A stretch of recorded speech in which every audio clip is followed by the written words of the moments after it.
I've already transferred the beach house to Ashley, Margaret announced, her voice dripping with satisfaction as she stood in our family living room, still wearing her funeral blacks. Start packing. I looked up from the photo album in my lap, a collection of memories from summers spent at that very beach house. My name is Olivia Parker, and at 28, I was sitting in my childhood home the day after my father's funeral, listening to my stepmom of 5 years announce her latest power play. Thanks for letting me know, I replied calmly, turning another page in the album. My apparent lack of reaction seemed to irritate Margaret, whose perfectly manicured fingers tightened around her designer handbag. That's it? No argument? No tears? She pressed, her red lips curling into a sneer. Your father would be disappointed in your lack of fight. I met her gaze steadily. My father would be disappointed in a lot of things right now, Margaret. Her daughter Ashley chose that moment to breeze in, already wearing a beach cover-up as if she owned the place, which, according to Margaret, she now did. Mom, when can we start renovating? That old-fashioned decor has to go. Ashley wrinkled her nose at the coastal-themed decorations my mother had carefully collected before she passed away 10 years ago. It's all yours, sweetheart, Margaret cooed. Olivia was just hearing the news. She'll be out by the end of the week. I closed the album gently, placing it in my bag. The end of the week? That's generous of you, considering Dad's only been gone 24 hours. Margaret's smile didn't reach her eyes. Well, we need to start the renovations before summer season. Ashley has wonderful plans for the place. I'm thinking of turning it into a yoga retreat, Ashley announced, sprawling across my father's favorite armchair. All that beachfront space is wasted on just one family.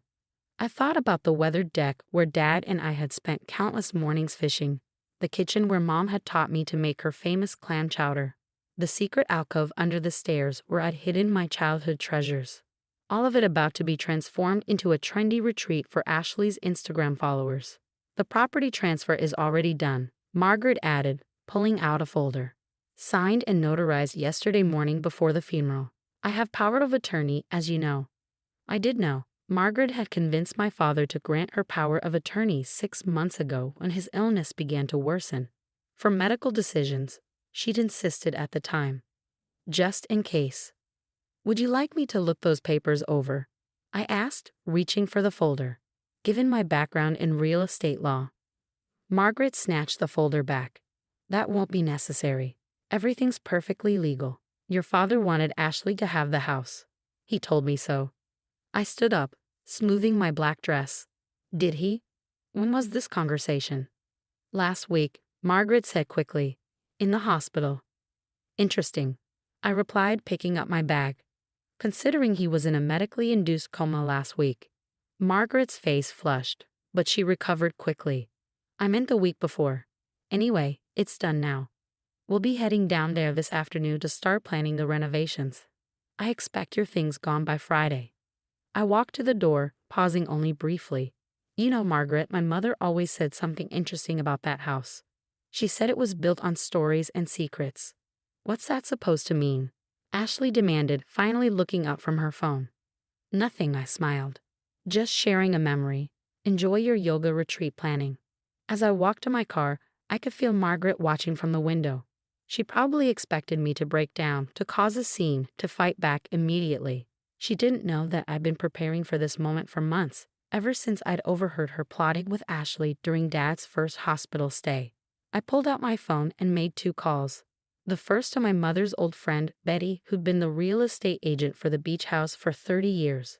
The second to Mr. Harrison, Dad's longtime lawyer. It's time, I said simply when Mr. Harrison answered. Margaret took the bait. Already? He sounded surprised. That was faster than we expected. Did she show you the transfer papers? She waved them around but wouldn't let me see them. She claims she used the power of attorney to transfer the property to Ashley yesterday morning before the funeral. Perfect, Mr. Harrison replied, and I could hear him shuffling papers. Absolutely perfect. Shall we proceed with phase 2? I started my car, taking one last look at Margaret and Ashley through the living room window, already measuring the space for their renovations. Yes, I said firmly. It's time they learned about Mom's secret deed. The next morning, I sat in Mr. Harrison's office, watching Margaret's face turn from smug to ghostly pale as he slid the document across his desk. This, he said calmly, is the actual deed to the beach house, filed 15 years ago by Catherine Parker, Olivia's mother. Margaret snatched the paper, her hands shaking. This is impossible. John gave me power of attorney. I have the right.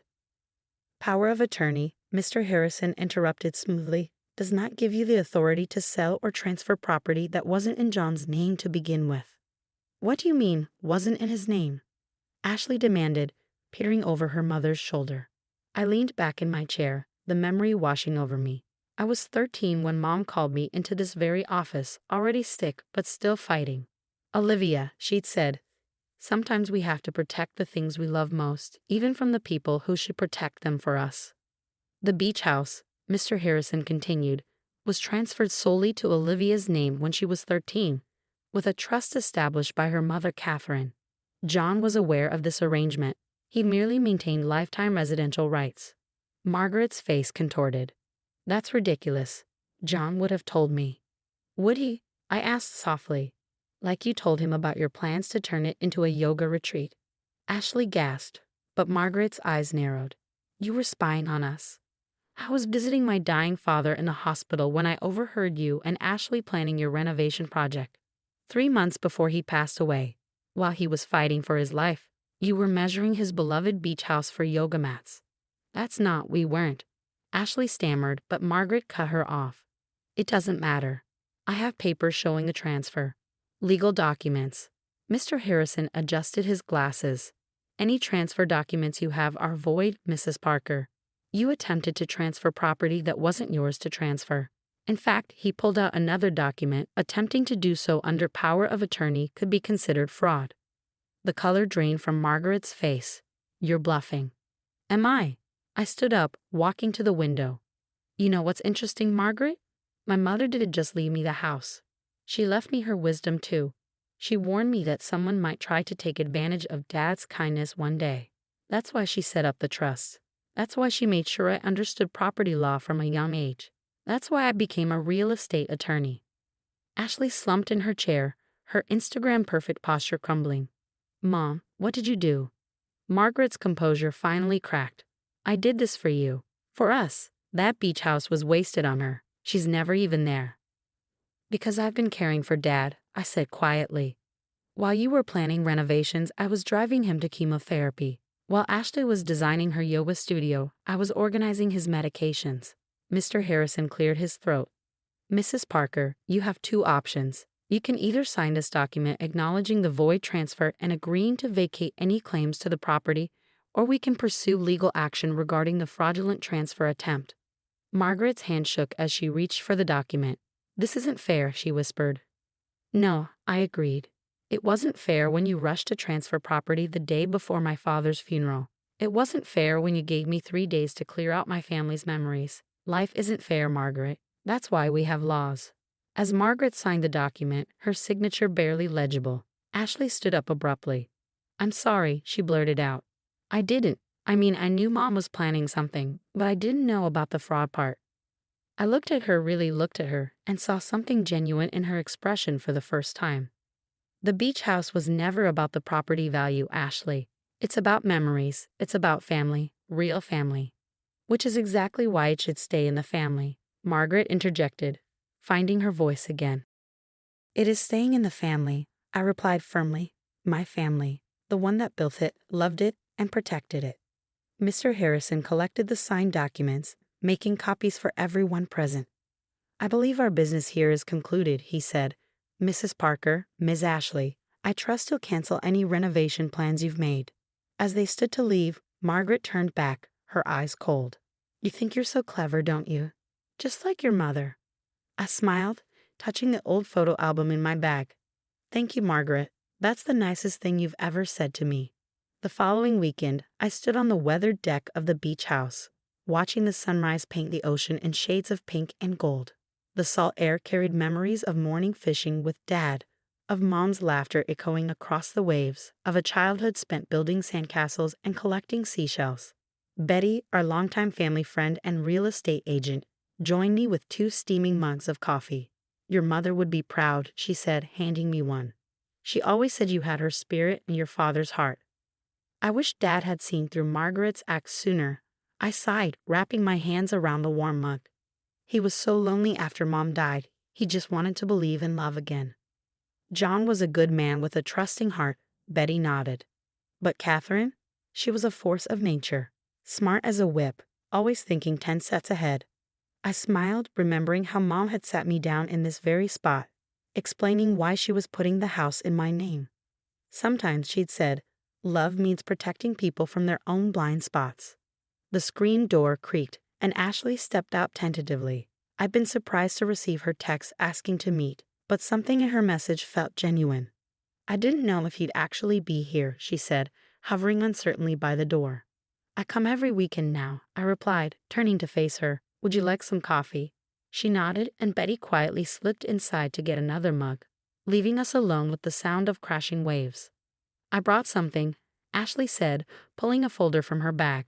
Mom doesn't know I'm here, but I found these when we were packing up our things from the house. Inside the folder were photographs, dozens of them. Dad in his hospital bed, smiling despite the pain, holding my hand as I read to him. Me adjusting his pillows, bringing him meals, sitting vigil during his worst nights. The nurses took them, Ashley explained softly. They gave them to Mom, but she never showed them to me. I didn't know. I knew you visited him. But I didn't realize. Every day, I said quietly. I was there every single day. While we were shopping for yoga mats and planning beach retreats, she whispered, voice cracking. God, we were awful. I studied her face, seeing real remorse there. You were following your mother's lead. That's no excuse, she shook her head. I was so caught up in Mom's plans, in the idea of having this amazing beach property. I never stopped to think about what this place really means. Betty returned with coffee for Ashley, then tactfully made herself scarce again. We stood in silence for a while, watching the waves. Can I show you something? I asked finally. Ashley nodded, and I led her to the small alcove under the stairs. Opening a hidden panel, I pulled out an old tin box. Mom's treasure chest, I explained, opening it. Inside were seashells, each labeled with dates and memories. Every shell marks a special moment. This one's from the day Dad taught me to swim. This one's from Mom's last beach walk before she got too sick. This one. I pulled out a perfectly formed sand dollar. This one's from the day they got married. Ashley touched the shells gently, reverently. I had no idea there was so much history here. That's the thing about this house, I said, replacing the box carefully. It's not just walls and windows. It's a keeper of memories. I'm sorry, Ashley said suddenly, tears in her eyes. I'm sorry we tried to take this from you. I'm sorry I didn't stop Mom. I'm sorry I didn't know Dad better. I touched her arm gently. You know, the house may be in my name, but the memories it holds belong to anyone who truly wants to cherish them. She looked at me, understanding dawning in her eyes. What are you saying? I'm saying he'd like to know your father better, really know him. You're welcome to visit, not as a yoga instructor, but as his daughter. We could share stories, make new memories. Even after everything we did. Sometimes, I said, echoing my mother's words, love means giving people a chance to see their own blind spots. As the morning sun climbed higher, Ashley and I sat on the deck, sharing coffee and stories. She told me about her own memories of Dad, fewer but still precious. I shared more about his final months, the quiet conversations, the peaceful moments between the pain. Betty joined us later, bringing out Mom's famous clam chowder recipe and offering to teach us both how to make it. As we chopped vegetables and stirred the pot, I could almost hear Mom's laughter mixing with the sound of the waves, feel Dad's presence in the warm sea breeze. Margaret might have tried to take this place from me, but she never understood its true value. The beach house wasn't just property to be claimed or renovated. It was a sanctuary of memories, a keeper of stories, a bridge between past and future. And now, unexpectedly, it had become something else. A place of healing, of new beginnings, of second chances. Just as